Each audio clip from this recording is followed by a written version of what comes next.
Isang mapagpalang araw po sa inyong lahat. Celebrity Chika Time po muna tayo at may inihanda po akong chika para sa inyo. Dapat mag-chika na po tayo.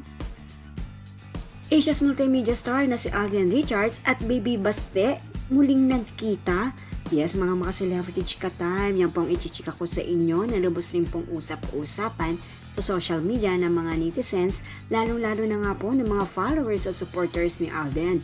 Abay, matagal-tagal din pong hindi nagkita at nagkasama si Alden at ang kanyang Baby Baste. Bago po tayo dumako riyan, nais ko po munang matiin mga timbahay, team abroad at mga seniors natin dyan. Shout out po sa inyong lahat at happy Thursday po. Bata pa po si Baby Baste ay kasakasama na nga po ni Mengay at Tisoy sa Itbulaga.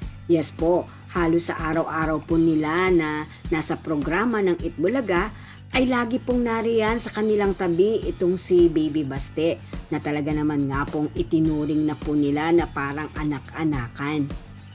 Yes po, halos dito na nga po lumaki si Baste kasakasama si Mengay at si Tisoy.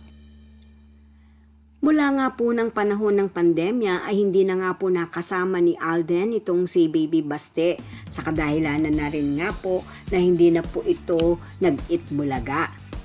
Ngunit paminsan-minsan nung panahon nga po na medyo maluwag-luwag na po ng panahon ng pandemya ay nag-sleep over po ito kay Alden at tinalaw ang kanyang kuya Alden. At ngayon nga po muling nagkita ang mag-BFF na si Alden at si Baby Baste. Agad nga pong ibinahagi ito ni Baby Baste sa kanyang social media account ang kanilang larawan ng muling pagkikita ng kanyang BFF na si Alden. Na tunay naman nga pong binata na rin po itong si Baby Baste at mukhang mas malaki pa kesa kay Alden. At sa comment section nga po ng pagpo-post ni Baby Baste ng kanilang larawan ay marami po ang nagsasabi na sana nga po ay magbalik Itbulaga na po ito. Yan po ang aking chika updates for today. Salamat po sa inyong panonood. Huwag po kalimutang mag-subscribe. Pwede po mag-comment sa ibaba. Basta wag lamang puhars o nakakasakit sa isa't isa. Salamat po muli.